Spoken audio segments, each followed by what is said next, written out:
I'm really proud of this collective of workers who has never wavered from standing up for each other and amplifying those voices so that we all get what we need. Which side are you on? Which side are you on?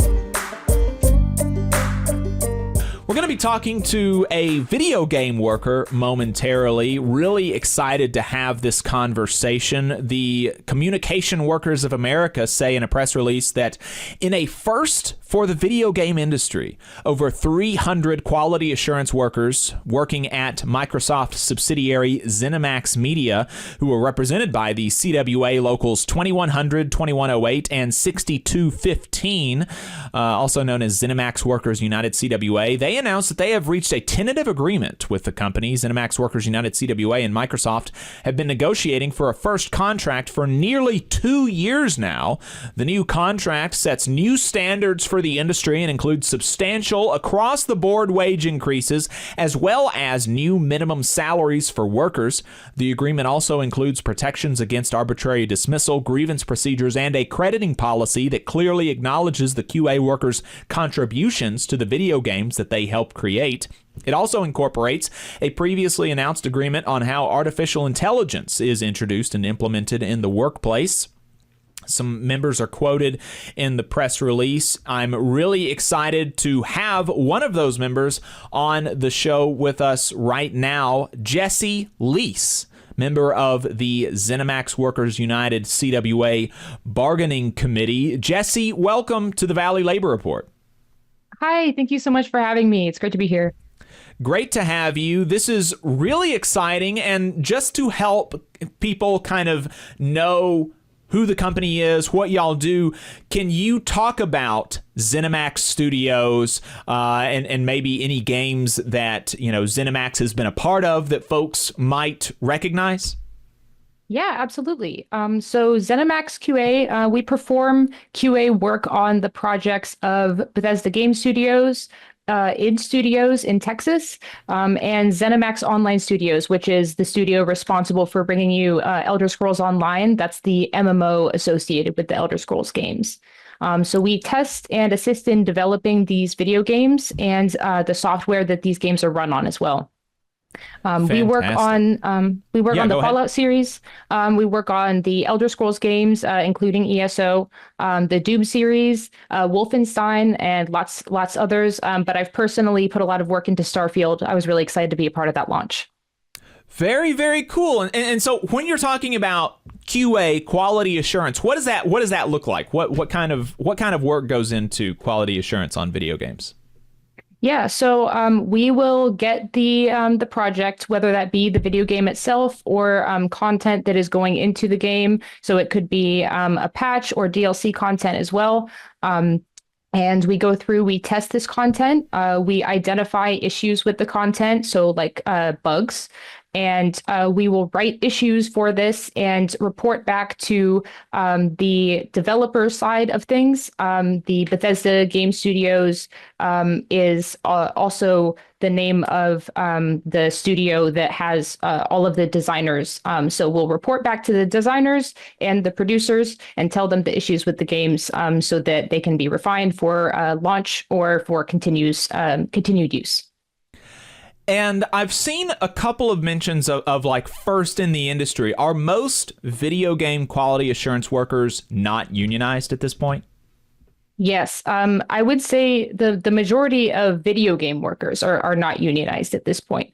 But I think that having a couple large groups of quality assurance workers who were ready to kind of start to break the mold and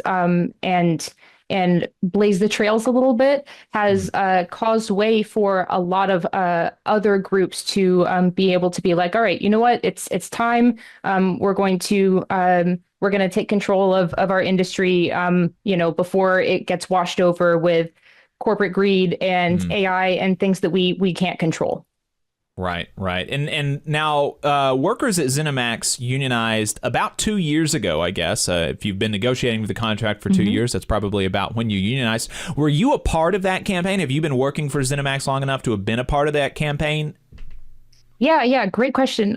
So So yes, we have been in active negotiations since I want to say April 24th of 2023. So it's like 25 months or something like that at this point. Quite a long time. Um, and initially, I'll explain this in a minute, but I was not able to be a part of the original campaign to organize the QA union. But what I understand from the organizing process, from what I hear, is that it was really a death of a thousand cuts situation. They were fighting issues like lack of transparency, low wages, no protections for layoffs or AI. Those are a few of the reasons that really drove them to finally put in the work and organize quite a large, like you said, we're I think 330 plus people in our unit currently. But the reason that I couldn't initially be a part of it is because I am a contracted QA tester. And that puts me in a different class, right? So when they initially started their bargaining process, we still had a lot of worries as contracted QA testers doing many of the same duties, sometimes going above and beyond, doing senior duties to try to prove ourselves to guarantee potential long-term careers with Bethesda and ZeniMax, right? And we had a lot of consistent issues with ambiguity about the process. A lot of people will, if they've had experience working as a contractor in actually several different industries, sometimes there's a lack of transparency and ambiguity that's really damaging to a person's overall ability to function in that job and look to the future. So in our case, they didn't have end dates on paper that they were willing to give us for when our contract would expire. So we would ask again and again when we would inevitably not have work there anymore, and they would tell us that they had no idea. And that is very worrying over time as you continue to contribute to a project, getting more nervous, wondering when they might just tell you that you're done. So the bargaining process had started at QA, and they were a couple months into that process, and it was the summer of 2023, and we really realized as contractors that we needed to do this ourselves. So we contacted CWA, and we started having some meetings. I was a part of those initial meetings as a contractor, where we talked about the way that we would organize the entire population of contracted testers within that ZeniMax QA group. And then something wild happened. We were only a few weeks into our meetings when our greatest fear finally occurred, and a couple of our contractor friends, people who had really contributed large amounts to Starfield, right before the launch, they were told that they weren't going to have jobs anymore, and they only had a couple weeks. And they were even told that because of the lining up of the dates, they couldn't even attend the Starfield launch party, right? Wow. And we were devastated. And so we went from having the organizing process be something that we were doing kind of in between all of the stress that we had about, we don't know if we are going to have permanent careers here, to being like, no, this is the path. This is what we need to do. And in less than a week, I'm proud to say that many meetings yielded a over 70% supermajority. We went from having just a small group of contractors who knew about the unionizing situation to that number in less than a week. And it was just because of how much people cared about those workers that were going to be losing their jobs, and how much they wanted to protect themselves from these types of things happening in the future. I'm really proud of the work that we did to win that union. And actually, as a result, those two people were offered their jobs back by Microsoft. That is awesome. Yeah, That is so exciting. And I know that must feel incredible for you and to have been able to be a part of that. And, I think that that's something that, I wanted to talk about, this feeling kind of even just in the context of bargaining, but a feeling of power over the place where you work is something that so many workers, most workers in this country do not get to have because they're not part of unions and they ultimately they do have power, but they are not exercising it and they're not able to they're not using it in the way that y'all did and were able to bring back on folks who were fired or who were laid off. And you were talking about some of the problems at your workplace, but that's not just limited to ZeniMax workers or contracted ZeniMax workers, right? I mean, this is like a really industry-wide problem in the video game industry, and not even just relegated to quality assurance workers in the video game industry. Definitely. I mean, like video game development has been degrading as a job prospect for people. Is that right? Yes, absolutely. So I think that it's a really good that's a really good point to make because game workers in general, right, but QA especially, we're often underappreciated and we're underpaid for our labor because if you think about the level of profit that we're talking about, video games have been the most profitable part of the entertainment industry for a long time now, and it's by a landslide. It's by so much money, and you would expect to see some of that money reflected in the people who are producing the products, but that's not the case. And a lot of the time, because there are few and far between positions where people are able to work on these video games, their passion, their joy, their love for the game truly is taken advantage of.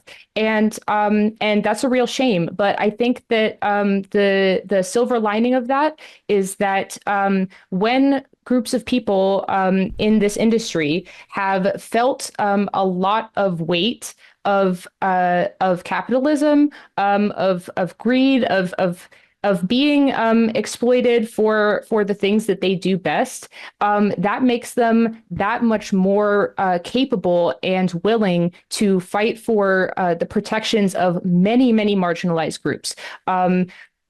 I can give examples from our contracts, our current TA, that we have some really stunning language to protect groups like immigrant workers, our LGBTQ plus workers, our disabled workers, having provisions in place that will allow workers, even protected classes that we maybe don't think of as protected, like parents, right? There's a lot of things that these groups of people really need to have in terms of options, and being able to make headway for that, I think, is something that that is already on our minds because we have been othered in other ways. So I'm really proud of the work that we've done, and I'm proud of this collective of workers who has never wavered from standing up for each other and finding all of the small issues that really keep a larger group of people down and amplifying those voices so that we all get what we need. Hey, 5 seconds, just wanted to say that this is only possible because of our donors. If you want to see more of this, then consider donating yourself at tvlr.fm/donate. I want to talk some about those provisions in the contract that you're really proud of, but first I want to walk through some of the logistics of bargaining a union contract, right? I mean, we talk about this. Our listeners are presumably going to be familiar with what a union contract is, and we've went through the logistics before, but it bears repeating because it is such a unique experience in the United States to have been able to sit across from your boss as an equal, bargaining over what are going to be the conditions of the place where you're going to spend, the majority of your waking life. And so how does that work? How were you selected or elected? It's different in different unions. How Right. were you how did you come to be on the bargaining team? How did your team decide what issues to prioritize at the bargaining table? What was bargaining like? Just walk us through all of that. Yeah, awesome. Thank you so much.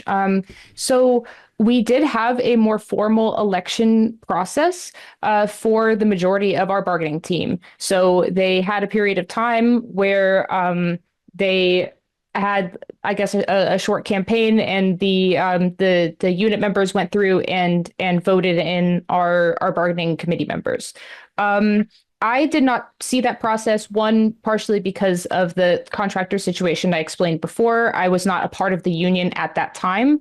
But when I did join, because as the contractor union was one, we decided to marry into the larger union to have even larger worker power overall and be able to join their existing bargaining table. When we did that, we added a couple people from the contractor group to the bargaining table as representatives from my contractor union. As a result of some initial bargaining that took place, those two contractors were actually converted to full-time positions. We got Microsoft to agree to convert them, which was amazing. As a result of that, though, we had no one at the table who was truly representing the contractor population, who did not have job security, who did not have a contract end date on paper and were currently under status quo. And our union thought that that was an issue. We wanted to make sure that we were authentically representing all of the voices in our unit. And at the time, I was very heavily involved in the organizing of the contractor union, and the other contractors who had organized the union decided that they wanted me as their representative. So I joined the bargaining table, and I have been bargaining with them for a little over a year and a half of the 25 months that we've been at the table. Going over the way that we went to find the issues to bargain over, we really prioritized trying to make sure that communication stayed as fluid as possible. And it's, of course, it can be a clunky process in some ways, but as long as we really have a priority on making sure that that the communication is flowing, I think that that's a huge part of this. So initially, when bargaining began, we had surveys that went out to all the members that had them kind of rank their top issues, and also gave a lot of room for discussion about some of these issues. And we were able to construct a plan moving forward on which issues we were going to strategically try to push to the top. And we were also able to get a lot of permissive subjects. So rather than the mandatory subjects of bargaining that the company is obligated to bargain with you over, there are many permissive subjects that Microsoft was actually willing to bargain with us over, and we got really wonderful deals on, like the crediting that you mentioned and the AI protections. I could talk about that a little bit later too. But lastly, I just wanted to say, for the overall process, it is really surreal at first to be sitting at the table with your bosses, especially in our case. ZeniMax Media got purchased by Microsoft. Bethesda, the entire thing got purchased by Microsoft a couple years ago. And so because of that, my ZeniMax management is not the only representatives at the bargaining table. It is also Microsoft's legal team and the people that Microsoft wants to send out to handle these negotiating situations. They have the final call when it comes to these things. And I mean, Microsoft's lawyers make more money than I've ever seen, right? It's hard to really put into words the Goliath that it feels like you are up against when you are first initially sitting down. But I have to tell you that we really did quickly find our voice. And I think that what we did is really focused on trying to become the embodiment of all of the voices of our union. And as long as we were reflecting the feelings that we were seeing, that we were hearing people, expressing with much gusto, as long as I felt like I was always properly reflecting those feelings, I felt like we were doing a good job. And I think that we were able to do that pretty successfully early on. And I am glad that it allowed us to create a foundation of being able to bargain with them. It's definitely the most satisfying work ever. It's also very, very hard work. I have a friend who said, I heard him say that activism is active, right? And that can be one of the most difficult parts, is that there's a lot of labor behind what needs to get done. But the reality is, as soon as you're seeing it, as soon as you're seeing those new standards get written in stone, and this is going to be new provisions that are going to improve the lives of both current workers and future workers to come that aren't even with the company, that makes it so worth it. Going back and being able to say, all right, we started with no protections in place, with no voice, with no ability to really make any changes, or to keep in place to codify the things that we do love about our job.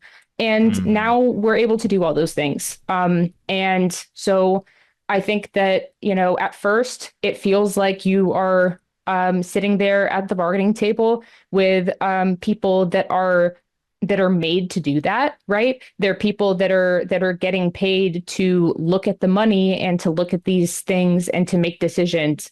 But you, as a worker, are not any less ready for the bargaining table than the people sitting across from you. And I think that's really important to keep in mind.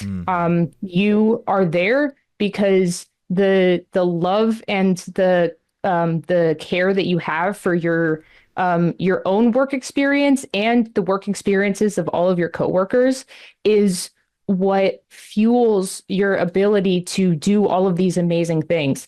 And I don't need a law degree or or a ton of experience with bargaining tables to be able to sit down in these meetings with my employer and say, you know what, our workers deserve to have these standards, and we're going to come to those agreements.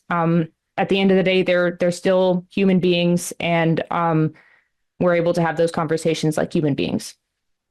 Yeah, that's really, really cool. And it does kind of, it is interesting how you mentioned that, working people, just normal folks, are able to do this. And it does kind of really put the lie to the idea that, oh, these big fancy lawyers are really actually worth millions of dollars, when people who are not, video game workers, machinists, iron workers, truck drivers, we can sit across the table and do the same thing as effectively, and yet we don't get millions of dollars. Like, there's literally nobody on our side of the table making millions of dollars to do this kind of stuff. We do it in our spare time, and we beat the bosses. It's, it is really cool. That's so right. what are some of the things in your contract that you that you are most proud of being able to win?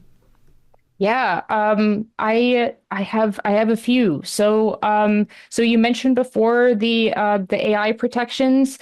We have actually some press releases that you can find pretty easily if you're interested in reading some details about those AI protections that actually have some of the language. And essentially, what we're saying with AI is that this is a technology that is not it's not completely solved, right? This is not something that we as a society have all of the answers locked in for yet. And because of that, what we need to make sure is the case is at the base level, workers are not replaced by these programs. Can they utilize them? Yes. Can we learn how to incorporate programs like this over time if they do improve the basis of our work? Of course.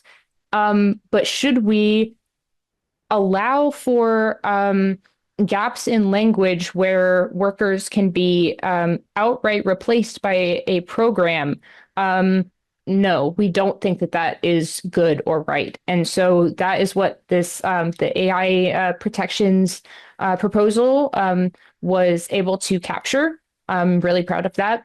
I wanted to mention transparency in methodology as a one of our that was a big reason why we organized, and then also a big thing that we're looking forward to in the contract is really being able to understand the processes by which management is conducting their promotional processes, the way that things are happening internally, and there's something that you're able to have as a union member, which is a request for information. And this is really, really valuable to people in tech and people in the game industry in general. The idea that you're able to request the ways by which your employer is coming to certain conclusions if it is impacting the workplace in any way. Really just being able to understand the process and not feel like things are being kept from you as a worker is, I think, something several industries can relate to, but it's definitely a really big deal in tech. Outsourcing limitations, we honestly have similar ideas about this that we do with AI. Outsourcing, there's a time and a place for it, but we don't believe that outsourcing should cause American jobs to be lost.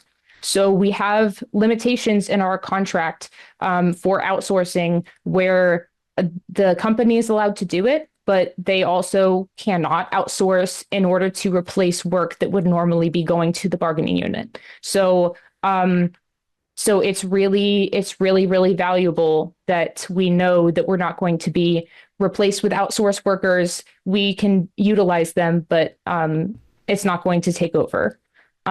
Wage increases up front. You mentioned that we have new minimum amounts for workers, but then also the ability to be seeing money right away in the contract after bargaining for 25 months is something that's really, really valuable to these workers. Them being able to see the fruits of their labor with all of the mobilization efforts that we've put into this unionization process, and finally seeing some relief on the cost of living situation, as it can be really, really difficult to just try to survive on lower wages, of course. Guaranteed and generous severance is actually something I wrote down because that is really huge. Layoffs are a huge stain on our industry. They continue to be a huge threat. And the reality is we have to be ready for possibilities of reductions in force. And as much as it's horrible to even think about the idea that we would have any softness to the landing and be able to plan for our next thing better in a situation where a reduction would be necessary, that's really, really huge for us. So the severance packages that are guaranteed for any reduction that would potentially take place are actually quite generous. I can't go over exact details of numbers, but we're really happy with the way that those look. That's another thing that's like really underappreciated. You know, people talk about union contracts and you know, it's not, and there's a certain reason that you want to be kind of like hesitant about, oh, we got really great, you know, severance packages for layoffs, but layoffs happen in union and non-union workplaces. But in union workplaces with a union contract, you get to have a say over how layoffs happen, over the process by which it's decided who is going to be laid off, over the severance packages they get, over like what kind of landing they're going to have when layoffs ultimately happen. And if you're in a non-union workplace, it's all at the whim of a boss. And I am very uncomfortable with situations like that, where I have to rely on somebody's charity to give me a severance package. And so you don't have to rely on that anymore. And we're really, really excited about that. Jessee Leese, really appreciate you taking the time to talk to us. If there are other video game workers out there listening right now and they'd like to have a union contract, how can they get in touch with you or the CWA? Yeah, of course. This is a little bit of a two-parter.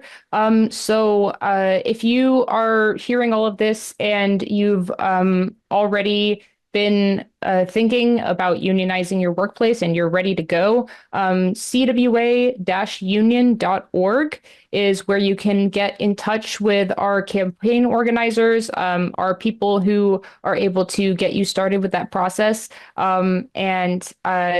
It's a phenomenal journey that I can't recommend enough. It's been life-changing for me in so many ways, and will continue to be for our industry and so many industries out there. And then the other thing is, if you are not someone who believes that you are prepared for undergoing an entire union campaign at your workplace, but you are a video game professional and you want to get started in some way, we are really, really excited that we have gotten to get started with the United Video Game Workers. They launched their union a couple months ago. This is a direct join union. So if you are a video game professional and you are an independent contractor, or you are a professional who is currently unemployed, or you are part of a workplace that is not ready to be unionized yet, then you are able to become a union worker right now by going to uvw-cwa.org.